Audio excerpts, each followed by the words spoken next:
Hi viewers, India's largest digital media network Suman టీవీకి స్వాగతం. ప్రస్తుతం మనతో ఉన్నారు motivational speaker and emotional wellness coach హరిత.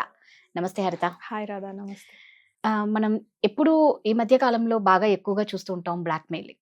మామూలుగా అయితే లవర్స్ మధ్య ఎక్కువ ఉంటుంది, at the same time friends మధ్య ఉంటుంది, రిలేటివ్స్ మధ్య ఉంటుంది, ఓన్ సిస్టర్స్ మధ్యలో కూడా కొంతమంది బ్లాక్మెయిల్ చేస్తూ ఉంటారు. ఎమోషనల్స్తో ఆడుకోవడం అనేది ఆ బ్లాక్మెయిలింగ్ వల్ల సూసైడ్లు కూడా జరుగుతూ ఉంటాయి. ఎలా దీన్ని హ్యాండిల్ చేయాలి అంటారు? ఇందులో 2 టైప్స్ ఆఫ్ కేటగిరీస్ ఉన్నాయి. ఒకటి ఏంటంటే ఎమోషనల్ బ్లాక్మెయిల్, ఒకటి రియల్గా ఫిజికల్గా బ్లాక్మెయిల్. ఒకటి ఫిజికల్ బ్లాక్మెయిల్ అంటే ఏంటి? నా ఫొటోస్ చూపించో, లేకపోతే నా మెసేజెస్ చూపించో, లేకపోతే నా పాత వీడియోలు చూపించో బ్లాక్మెయిల్ చేస్తున్నా అంటే ఏదో ఫిజికల్గా ప్రూఫ్ పెట్టుకొని బ్లాక్మెయిల్ చేసే కేస్ డిఫరెంట్. ఎమోషనల్ బ్లాక్మెయిల్ ఏంటంటే సీక్రెట్ షేర్ చేసుకుంటారు రాదా. ఒక 10 years back, 7 years back share చేసుకున్నవి ఆ మనిషి మారిపోతారు, ఈ మనిషి మారిపోయారు. బట్ ఇప్పుడు వీళ్ళని చూస్తే జెలసీ వస్తుంది. రైట్. ఆ జెలసీ అనే ఎమోషన్ని వీళ్ళకి హ్యాండిల్ చేయడం రావట్లేదు. Then what they will do is blackmail. ఎందుకంటే ఎక్కడో వీళ్ళ డెఫినేషన్ ఆఫ్ సక్సెస్లో అలాంటి లైఫ్ నేను లీడ్ చేయాలి కదా, కానీ నేను చేయట్లేదు, తను చేస్తోంది ఏంటి అనిపించినప్పుడు వీళ్ళు వెళ్ళి వాళ్ళని ఎమోషనల్ బ్లాక్మెయిల్ చేయడం స్టార్ట్ చేస్తారు.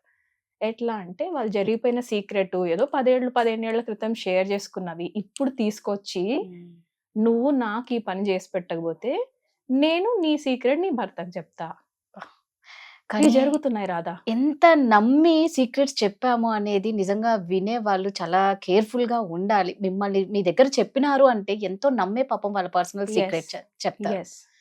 టూ మచ్ కదా. అక్కడ మనం కొంచెం తెలివితేటలు పెంచుకోవాలి రాదా. చెప్పేవాళ్ళు టైం చేంజ్ అవుతూ ఉంటుంది, పీపుల్ చేంజ్ అవుతూ ఉంటారు. అలా అని మనం కాన్షియస్ గా ఉండి ఎవరితోనూ మాట్లాడలేం. బట్ ఒకటి ఏంటంటే బ్లాక్మెయిల్ గో త్రూ అవుతున్నప్పుడు what kind of blackmail are you going through. Physical గా నిజంగా ఫోటోలు పట్టుకొని వచ్చి, సపోజ్ ఇప్పుడు boyfriend girlfriend case తీసుకుందాం. ఓకే, ఇప్పుడు ఆ అమ్మాయి వద్దనుకుంది, బ్రేకప్ అయిపోయింది, లేదా అబ్బాయి కూడా వద్దనుకున్నాడు, బ్రేకప్ అయిపోయింది. వీళ్ళు ఏం చేస్తారు, వెనక్కి వెళ్తారు. మళ్ళీ ఒక సంవత్సరం వదిలేసినట్టు వదిలేసి సంవత్సరం తర్వాత వీళ్ళు హ్యాపీగా ఉన్నారనగానే వీళ్ళకి స్టార్ట్ అవుతుంది, తిను హ్యాపీగా ఉన్నానగానే ఆ అబ్బాయికి స్టార్ట్ అవుతుంది. ఇలాంటి కేసెస్ లో వీళ్ళు ఏం చేస్తారంటే మళ్ళీ వెనక్కి వెళ్ళి వాళ్ళు ప్రైవేట్ గా ఉన్నప్పుడు ఏదైనా ఫొటోస్ దిగింటారు, లేదా ఏదైనా వాయిస్ మెసేజెస్ ఉండింటాయి, ప్రైవేట్ పిక్చర్ షేరింగ్స్ ఉండుంటాయి. అవి పట్టుకొచ్చి ఇప్పుడు నువ్వు పెట్టి నేను పబ్లిక్ లో పెడతా అన్నప్పుడు ఈ అమ్మాయి కానీ ఆ అబ్బాయి కానీ మాక్సిమం అమ్మాయిలు ఫేస్ చేస్తారు. వాళ్ళు ఎలా ఉంటుందంటే దే విల్ ఫీల్ లైక్ నా లైఫ్ అయిపోయింది ఇంకా, ఎందుకంటే పబ్లిక్ లో బయటికి వెళ్తాయి కదా ఇప్పుడు. రైట్. ఇది ఇక్కడ మనం ఎలా హ్యాండిల్ చేయొచ్చు అంటే రాదా, బికమ్ ఎమోషనల్లీ సో స్ట్రాంగ్. నేను కేసు ఎగ్జాంపుల్ మాట్లాడుతూ ఒకటి, సపోజ్ ఒక అమ్మాయి స్నానం చేస్తోంది, ఎవడో పనికి మనోడు కెమెరా పెట్టాడు. ఓకే, ఇందులో అమ్మాయి మిస్టేక్ ఏం లేదు రాదా, ఇందులో ఎలాంటి తప్పు లేదు.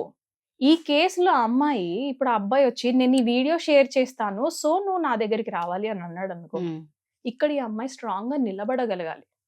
అంతేగాని మా అమ్మ నాన్న పరుగు పోతుందేమో, మా చుట్టాలు ఏమన్నా అనుకుంటారేమో, నేను కావాలనే నిజంగా చేశానని అనుకుంటారేమో, నేను ప్రూవ్ చేయాల్సి వస్తుందేమో, నా పరుగు పోతుందేమో, నా పెళ్ళి అవ్వదేమో, ఆల్ దీస్ ఆర్ సెకండరీ రాదా. బట్ ఆ టైంలో అదే థాట్స్ వస్తాయి, సెకండరీ థాట్స్ కే ఎక్కువ ఇంపార్టెన్స్ ఇస్తారు. అదే నేను చెప్తున్నాను. ఫస్ట్ దగ్గర నేను తప్పు చేయలేదు, ప్రపంచం నన్ను ఏమనుకున్నా పర్లేదు, I will stand for my self.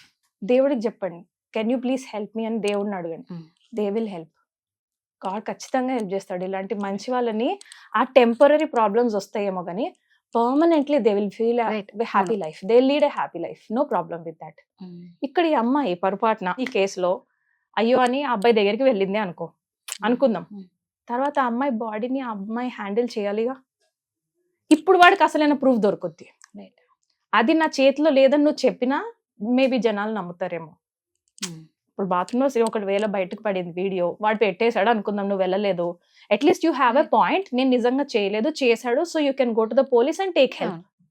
నువ్వు ఇప్పుడు వాదెక్కడ బయటకు వెళ్తుందని వీడి దగ్గర నువ్వు పడిపోయావు, వాడి దాకా వెళ్ళాము, తర్వాత వాడు అప్పుడు ప్రూఫ్స్ కలెక్ట్ చేశాడు. అది ఎట్లా ఉంటది అంటే పొయ్యి మీద నుంచి స్టవ్ మీద నుంచి అట్లా ఉంటది. అది ఎట్లుంటుందంటే ఇంకా దారుణంగా చేసుకోవడం సిచ్యువేషన్. ఆల్రెడీ సిచ్యువేషన్ వచ్చింది, బ్లాక్ మెయిల్ చేస్తున్నాడు, ఆ పర్సన్ ఊరికే ఉంటాడా, he will go back to that again. No, ఇప్పుడు పక్కా ప్రూఫ్ తెచ్చుకుంటాడు, ఇప్పుడు నువ్వు కావాలని వెళ్ళావంటాడు. ఇది అసలైన డేంజర్. సో ఆ టైంలో ఆ మనిషి ఏం చేయాలి మరి అలాంటి ప్రాబ్లం వచ్చినప్పుడు అంటే థింక్ పాజిటివ్లీ అండ్ కొంచెం స్ట్రాంగ్ అవ్వండి అబ్బా. Emotionally we have to become so strong. ఎట్లా అయిపోవాలంటే రాక్ లెక్క అయిపోవాలి, రైట్? సో ఇక్కడ నేనేం చెప్తా అంటే నిజంగా మీరు తప్పు చేస్తే తప్పు చేశానని ఒప్పుకోండి, రైట్? ఎమోషనల్గా ఇక్కడ స్ట్రాంగ్ అవ్వండి. No person is there in the world నేను ఏ తప్పు చేయకుండా నీ ఏజ్ వచ్చాను అన్న వాళ్ళు ఎవరు ఉండరు. Everybody learns from mistakes.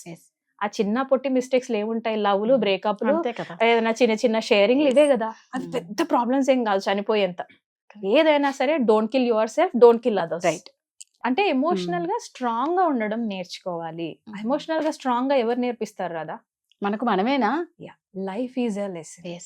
Life వద్దన నేర్పిస్తుంది రాదా, పడతా. సో మనం ఇందాక హరిత నువ్వు అన్నావు కదా, చాలా స్ట్రాంగ్ గా, నిజంగా ఇది కరెక్ట్ పాయింటే. బట్ ఏంటి అంటే మనం పిల్లలకి ఏమన్నా ముందే చిన్నప్పటి నుంచి మనం వాళ్ళని స్ట్రాంగ్ గా ఇట్లా ఎమోషనల్ గా వాళ్ళని స్ట్రాంగ్ గా ఉంచేలా చేయొచ్చా? డెఫినెట్లీ. ఇప్పుడు నా లైఫ్ లో పర్సనల్ గా 3 మొలెస్టేషన్ కేసెస్ నేను ఫేస్ చేశాను. ఓకే, అంకల్స్, అది కూడా ఓకే.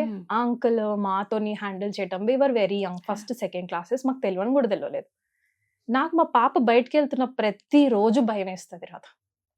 సో నేనేం చేస్తాను, బికాజ్ ఐ ఫేస్డ్, నేను ఆపకూడదు కదా తన లైఫ్ లో, నేను ఆపకూడదు. Soul is on a journey, తన ఎంజాయ్మెంట్స్ కి నేను అడ్డు రాకూడదు. But at the same time because I went through, నా సోల్ ఏం చేస్తుంది, జాగ్రత్త జాగ్రత్త, పాప ఆడపిల్ల Haritha, this is also not wrong. నేను గుడ్ టచ్ బ్యాడ్ టచ్ నేర్పించొచ్చుగా మా పాపకి. స్ట్రేంజర్ వెళ్తున్నాడు, స్వీట్ హార్ట్, తను షేక్ హ్యాండ్ వరకు ఓకే, నేను ఇట్లా పట్టుకుంటే పర్లేదు, ఇది గుడ్ టచ్ బ్యాడ్ టచ్ అని నేర్పించా. 5 minutes గుడ్ టచ్ మాన్, ఇలా ఇలా ఇలా ప్రెస్ చేశాను, గుడ్ టచ్ బ్యాడ్ టచ్ అని అడిగా, బ్యాడ్ టచ్ అది నేర్పించి బయటికి పంపించిన. 5 minutes training and your goal. ఇంకా ఏమన్నా అడిగితే, నిన్న మళ్ళీ నేను మా హస్బెండ్ ఇద్దరు కలిపి పిల్లలకి ట్రైనింగ్ ఇచ్చాను. ఏంటి అంటే రీసెంట్ గా మా ఇంటి దగ్గరలో బాబుని ఎత్తుకెళ్ళిపోయారు. స్కూల్ నుంచే బాబు ఇంటికి వెళ్తుంటే, నేను డ్రాప్ చేస్తా పద అన్నాడంట, వాడు ఎక్కాడు, వాడు వెళ్ళిపోయాడు. 3 days అయింది బాబు మిస్సింగ్ అయ్యి. ఇది విన్నప్పుడు ఆబ్వియస్లీ పేరెంట్స్ కి న్యూ ఇన్ఫర్మేషన్ వచ్చింది కదా, will go through these things కదా. లాస్ ఆఫ్ చిల్డ్రన్ ఉంటుంది డెఫినెట్లీ, ఫియర్ ఆఫ్ లాస్. మేమేం చేసామంటే ఫియర్ ఆఫ్ లాస్ ని కొంచెం బెటర్ గా డీల్ చేయొచ్చు కదా. పిల్లలు ఇద్దరిని పిలిచి, ఎవరన్నా మేము స్కూల్ నుంచి ఇంటి దాకా డ్రాప్ చేస్తాం రండి అంటే, మీరు ఇద్దరు ఏం చేస్తారు అని అడిగాం. ఫస్ట్ మేము నడుచుకుంటూ వెళ్తాము అని చెప్తాం. అచ్చా, good, that have already learn the lesson. సరే, మా పాపకు కూడా చెప్పాను, మాక్సిమం పాప రాదు, నీకు ఎవరన్నా చాక్లెట్ ఇస్తే ఏం చేస్తావు? నేను చాక్లెట్ తీసుకోను, థ్యాంక్ యూ మా అమ్మ ఇస్తుంది. ఫోర్స్ చేస్తే ఏం చేస్తావు? చేతిలో పెడితే ఏం చేస్తావు? నెక్స్ట్ లెవెల్ కి ట్రైన్ దన్ను. బ్లాక్ మెయిల్ కూడా అలాంటిదే. స్టార్ట్ డిస్కసింగ్ రాదా. ఇక్కడే మన ఇండియన్ సిస్టమ్ లో మనం తప్పు చేసేది ఏంటంటే, నేను ఫేస్ చేసినవి నేను ఎవరితో షేర్ చేయకూడదు అనుకుంటాం. అంటే సీక్రెట్స్ నేను కాదనట్లా, బట్ పబ్లిక్లీ షేరింగ్ వల్ల వాళ్ళకి అవేర్నెస్ వస్తుంది. అచ్చా, ఇది నేను ఒక్కదాన్ని కాదు, అందరూ ఫేస్ చేస్తారు ఇంచుమించుగా. సో తను ఎలా బయటపడింది, నేను ఎలా ఇన్స్పిరేషన్ తెచ్చుకోవచ్చు, ఓకే నేను ఇలా బయటపడొచ్చా అన్న సిగ్నల్ వాళ్ళకి మనం మాట్లాడితేనే తెలుస్తుంది. సో ఎమోషనల్ బ్లాక్మెయిల్ మనకి ఏమైనా జరిగినా, start discussing them in the form of stories.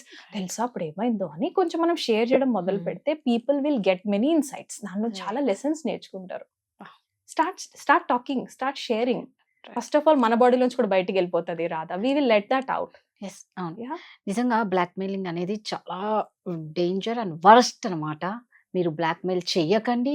ఎవరన్నా మనల్ని చేసినా, ఇందాక హరిత చెప్పినట్టు నిజంగా కొంచెం స్ట్రాంగ్ గా ఉండండి. ఏం చేయాలని ఆలోచించండి. ఆ తప్పుకి ఇంకో 10 తప్పులు చెయ్యకండి. Thank you.